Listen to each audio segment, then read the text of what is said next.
Tony and Dak, and in today's episode, we're going to be breaking down the NFL honors, giving you who won, who we thought should have won, and then going through each award and going even into the Hall of Fame inductees and some thoughts into that as well. Without further ado, let's jump right into it with MVP being Matt Stafford. This was the closest voting, if I'm not mistaken, 24-23 in favor of Matt Stafford over Drake Maye. I, for one, disagree with this. I think Drake Maye should be the MVP. I think he did more with less. As we mentioned earlier this week, he led the team that was projected 8.5 wins, and now they're in the Super Bowl. I don't want to hear about some cupcake schedule, because if there was a cupcake schedule preseason, they wouldn't have been projected 8.5 wins. And here they are sitting in the Super Bowl with Coach of the Year, Assistant Coach of the Year, and a slept-on team as a whole. People are projecting the Seahawks to just run right through them, and I think they're delusional. Patriots are a much better team than they give them for, and I think a lot of it comes with their leader in Drake Maye. Um, I agree with you that wholeheartedly. But here's how the NFL is going to look at it. Drake May has his career to win MVP. Matthew Stafford doesn't necessarily have a whole nother career to win MVP. You give it to the guy that probably has better numbers right now. Um, and you give it to the guy that has done more against more talent. Um, because I think the NFL learned a lot of what happened with the whole Ashton Genty, Travis Hunter thing with college football, where it was just like, oh, Genty should have won the award. Genty should have won the award. Genty should have won the award because of his numbers. Okay. Not necessarily because of who he's playing, whatever else. I think just because of the numbers against better teams, I think Stafford deserved it. Um, he may not be in the Super Bowl, but Stafford doesn't also have the defense that the Patriots have. Stafford also doesn't have um, the defensive minded coach that Drake May has. Okay. No, but he's I probably get got the Drake May. best offensive-minded coach in the league. He's up there. He's top three for sure. I wouldn't say he's one. We know who number one is. Yeah, you're just going to say Um, Kyle Shannon. but I think because of how young how young Drake May is, I think the NFL was like, we're going to give it to the older guy, um, and he represents what the league used to become. And I think in a year of everything is, we're looking back, we're looking back, we're looking back for some reason because 2026 is the new 2016. We're looking back. Okay, the true pocket passers, the guys that command the pocket, the guys that do that. Um, I think that's just you just go with it. I'm not gonna sit here and say that I don't disagree with you because I wholeheartedly agree. I think that what Drake May did this year with less, slept on, just totally slept on roster. I mean, his whole team has just been slept on. We'll see if he ends up winning the Super Bowl. We have a definite okay. Here we go. But we'll get to why we think what team will have to do each for later on in the week for the Super Bowl. Stay tuned for our Super Bowl episode, but I think this was a close one. It could have gone either way. If Drake May would have won it, we'd be sitting here kind of saying, "Oh, well, Matthew Stafford should have won it because of this." I I would think it not was a have been. toss up. I think it was a toss up no matter what, and it clearly shows with the 24-23 endpoints. Yeah. So just to put my final thoughts in it before we string this out to a 30-minute part of the episode. MVP stands for most valuable player, right? Simple terms. Um, Obviously, the quarterback is the most valuable player on most teams. Here is my biggest problem with this whole thing. You can throw probably 10 other quarterbacks into Matt Stafford's position with Puka Nakua and Devontae Adams and a darn good run game, and they would still be successful, right? Similarly to the 49ers with Kyle Shanahan, right? You can't do the same thing with Drake May. We had people clowning Stephon Diggs signing, including me this offseason. I didn't anticipate him doing anything. We have Kayshon Boutte, who would not be a starting receiver on most teams. And we also have Mac Hollins, who nobody, he didn't even start for the Falcons last year, right? Let's not act like this was some great team that anybody anticipated for. This is a young team that has outperformed every expectation. And even in the playoffs, they played three of the best defenses in the league outside of the Bills. No, they didn't play the Bills. Texans, uh, Broncos, Chargers. Yeah. Like with Jesse Minter, D'Amico Ryans, and Vance Joseph. This is not a team that should have been slept on, and this is not a quarterback that should be snubbed in MVP. And I cannot wait for him to win the Super Bowl, lift the Lombardi again, and be like, hey, I don't care about your MVP. I'll win that a different year. Right now, I'm winning the Super Bowl, which is what really matters. Not saying that I That's think an they're going to ultimate win. flex. If I don't, not that I think they're going to win, they could. It's the NFL. Anything can happen. But Well, Drake May why was you were going snubbed. on that? Why are you going on that rant? I just seen Debo Samuel is hanging out with George Kittle and Kyle Shanahan, and there's a potential rumor that he will be having a reunion coming back to the Niners with the Right. money that they're going to open up with Brandon Ayuk's contract. Debo Samuel back in San Fran, baby. Yeah, that's news to 5 people because how many people actually went back? He's going on to 31. And we already know how he plays in San Fran. He gets hurt because of that electrical thingy-majig. So see how long that lasts.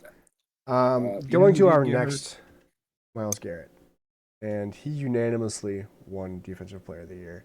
To Yep. nobody's surprise, this was tracked all the way into the preseason. Myles Garrett, he was the only option, right? Unless T.J. Watt went nuclear or somebody else went nuclear. But man, Guys got hurt this year, he so it just broke the opened it record. up for clear. Even Yeah, if they he didn't broke get the hurt, record. he broke the record. And his defense was not that great around him, outside of like a couple of guys. And on that defensive line, I Rushing can't yard.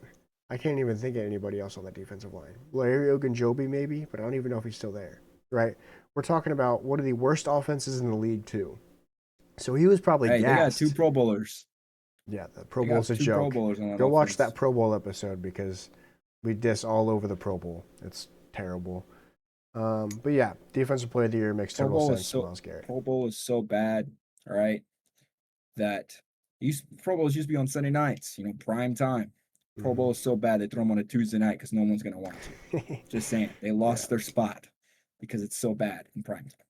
yeah. The production was terrible too. The camera work was terrible. Put Um, me out there. yeah, okay, buddy. Put me out on the field.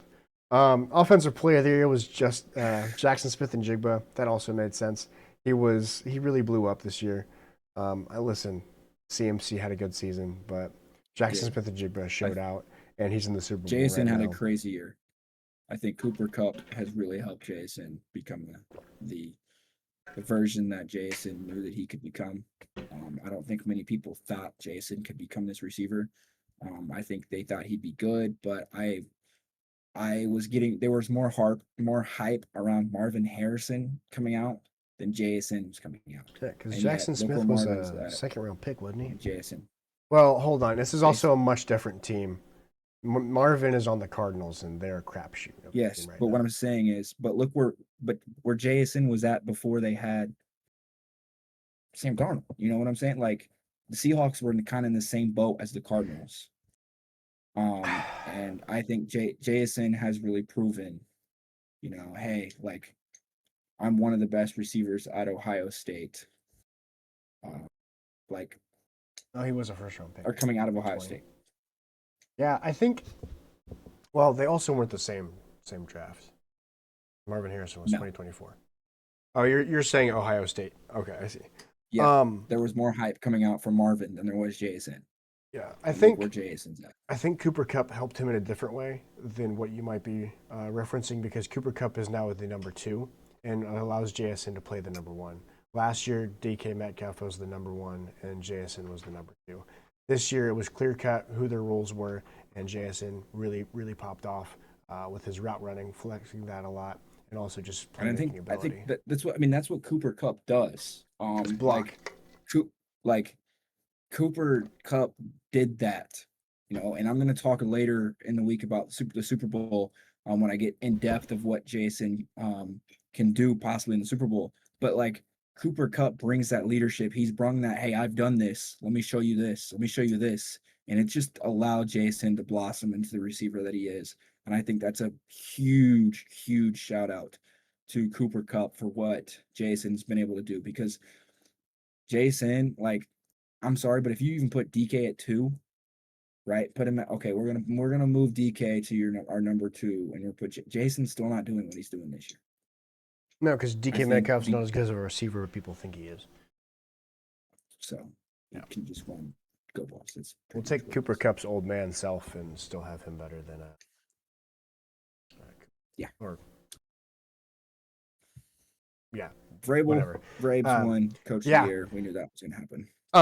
Who? No, hold on. Don't say we. You don't get to jump on my. You don't get to hitch yourself to my wagon. I'm chopping off your little screw you try to hitch onto my wagon right there. I had this tracked all the way back in March when we did this episode. Oh, he had it tracked when I the Raiders had beat Coach him first of week. the Year, Mike Vrabel. This. Did I have Coach of the Year? You had Sean McDermott who got fired. Just for reference here, let's see if Google gives me the date. June 10th, 2025 was when our graphic was made for awards. I've had this tracked since last June that Mike Vrabel was going to be. If yeah, I'll take the applause because we know ball here on the TD podcast. Stop playing with us. I don't care if we've got a minuscule amount of subscribers or followers or any of that mumbo jumbo. We know what we're talking about here, right? I don't just go out on whims. Sometimes we don't. I do. Yeah, he does. He brings the hot takes. I bring the analysis. We'll get him around sometime, hopefully. I bring the fun. He brings the that. But yeah, Mike Vrabel, like we mentioned earlier, everything that we said about Drake Maye goes along with Mike Vrabel. Vrabel just brings that. He just brings that energy. Like, he should have never been Drake fired. Like Drake Maye, like, oh, they're counting me out because of the rookie season that I had. Well, you bring in a guy that's like, all right, he knows how to light a fire under you, and he's in a system to where he doesn't have to feel like he can get in trouble for lighting a fire under you. Because over the Titans, I don't think he could really do that. He's now the place that he played for. He's bringing back that environment. Robert Kraft's not going to tell him stop. I mean, he's in the Super Bowl now. So he's able to light a fire and bring out the player's best potential. Mm-hmm. Yeah. Drake Maye at his best potential. Stephon Diggs at his best potential we've ever seen him. Like, he's playing well right now. Like, and you're not seeing the Stephon Diggs that, oh, I got to run 10 yards and then why? Like, he's just doing what he's supposed to be doing. And that whole offense is doing that, and that's because of Vrabel. Yeah. It's I make the analogy. Vrabel is essentially the Kirk Cignetti of the NFL. Got a bunch of misfits, got a bunch of guys that, okay, you weren't good enough. Come here, and we're going to win the national championship. Can Vrabel do that? We'll see. We'll see. We'll see on Sunday. Yeah, I think all we need to really see is that Mike Vrabel is now in the Super Bowl after taking a year off, and see where the Titans have been since they fired him. I think that's all you needed to see why he's coach of the year. Getting to our next award, we have the comeback player of the year. We also have this track since June 10th. Yeah, retract this Who since this June. one is. This one was so Yeah. much more clear though. Like this was a slow There pitch down wasn't the really middle. anybody else that could get it. Unless he would have gotten Let's hurt be real. again, there's no way that he didn't win this, I'll right? track this. In a year in advance, Michael Parsons will be comeback player of the year next year. I mean, I guess DeMar Hamlin won, but that's because he died and played again. So I mean, that's not even like being mean about it. That's just the truth. That's just what happened. Because he died. It's just what happened. Like, yeah, it's Yeah, guys, he amazing. died. It's amazing that he came back and still played football and still plays football, and he plays better now than when he played before. Granted, he was a young player in the league. He still is, but there's something on my face. It's driving me nuts. It's amazing what happens when you die and come back and you're just a different player. That's okay. Too far. Not what I was saying, but You like sit out for a while. I think he's the last defensive player and the only defensive player I can think of to win comeback player of the year. Offensive rookie of the year. Who was that? I don't. You didn't put it in the notes. I don't know who won the rookies of the year. Oh, okay. So we got to do some research here. As you can see, we're unprepared. You look up offensive. I'll look up defensive. Ted McMillan. Oh yeah, I knew Offense. that. Duh. I didn't have this And one tracked. Tyler Shuck was voted the fan choice. Yeah, that's because he's a quarterback and he played decent for the Saints. Yeah, Tedero McMillan had a stellar season for a receiver on the Panthers.